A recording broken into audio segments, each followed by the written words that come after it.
సింగరేణి సంస్థ చూపుతున్న లాభాల గణాంకాలు, ఆర్థిక పరిస్థితిని కేంద్ర ప్రభుత్వం లోతుగా పరిశీలిస్తున్నట్లు తెలిసింది. నెల నెలా ఉద్యోగుల జీతాలకు, నిర్వహణ వ్యయాలకు చెల్లించడానికే సొమ్ముల్లేక బ్యాంకుల నుంచి ఓవర్ డ్రాఫ్ట్ పేరిట ఒక్కో నెలలో 200 కోట్ల నుంచి 400 కోట్ల వరకు అప్పులు తెస్తున్న ఈ సంస్థకు వేల కోట్ల రూపాయల లాభాలు ఎక్కడ్నుంచొస్తున్నాయని కేంద్ర బొగ్గు శాఖ ఆరా తీసినట్లు విశ్వసనీయంగా తెలిసింది. 10 ఏళ్లుగా ఈ సంస్థ బయటకు చూపుతున్న ఆర్థిక గణాంకాలు, ప్రకటిస్తున్న లాభాల్లో వాస్తవాలన్నీ సమగ్రంగా పరిశీలిస్తున్నట్లు సమాచారం.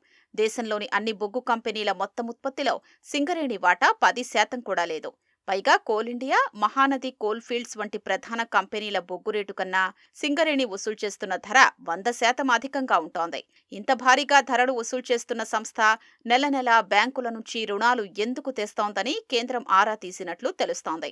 సింగరేణి నుంచి ఇంత ఎక్కువ ధరలకు బొగ్గును కొంటున్న తెలంగాణ, ఏపీ, మహారాష్ట్ర, తమిళనాడు, కర్ణాటక రాష్ట్రాల విద్యుదుత్పత్తి సంస్థలపైన అధిక ఆర్థిక భారం పడుతోందని కేంద్ర విద్యుత్ శాఖ ఆందోళన వ్యక్తం చేస్తోంది.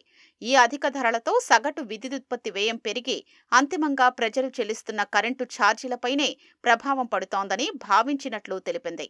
దక్షిణాది రాష్ట్రాలతో పాటు మహారాష్ట్ర విద్యుదుత్పత్తి సంస్థలకు, ఎన్టీపీసీ ప్లాంట్లకు సింగరేణి బొగ్గు విక్రయిస్తోంది. సంబంధిత బిల్లుల్ని మాత్రం వసూలు చెయ్యలేకపోతోంది. ప్రస్తుతం తెలంగాణ, ఏపీ, మహారాష్ట్ర, తమిళనాడు, కర్ణాటకల విద్యుదుత్పత్తి సంస్థలు 51,149 కోట్లు బిల్లుల్ని సింగరేణికి బకాయి పెట్టినట్లు కేంద్రం గుర్తించింది. వీటిలో అత్యధికంగా తెలంగాణ జెన్కో నుంచి 20,952 కోట్లు, ఇదే రాష్ట్రానికి చెందిన డిస్కంల నుంచి 27,379 కోట్లు సింగరేణికి 10 ఏళ్లుగా బకాయి పడ్డాయి. సింగరేణికి మంచిర్యాల జిల్లా పెగడపల్లిలో 1200 మెగావాట్ల విద్యుదుత్పత్తి కేంద్రం ఉంది.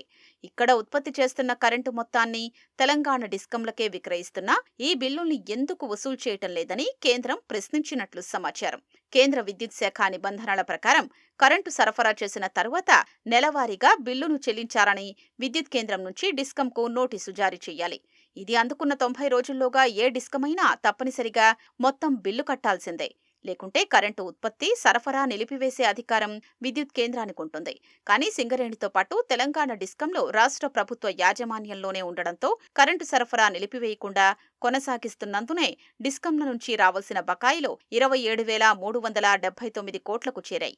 ఇలాగే బొగ్గు కొన్న తెలంగాణ జెన్కో కూడా రాష్ట్ర ప్రభుత్వ యాజమాన్యంలో ఉన్నందునే 20,952 కోట్లు చెల్లించకున్నా బొగ్గు సరఫరా నిలిపివేయలేకపోతున్నట్లు అధికార వర్గాలు తెలిపాయి. ఈ స్థాయిలో బకాయిలు ఉంటే ఇక వ్యాపార విస్తరణకు నిధులు ఎక్కడ్నుంచి సర్దుబాటు చేస్తారని, లాభాలు ఎలా చూపిస్తున్నారని సింగరేణి అధికారుల్ని కేంద్రం ప్రశ్నించినట్లు సమాచారం.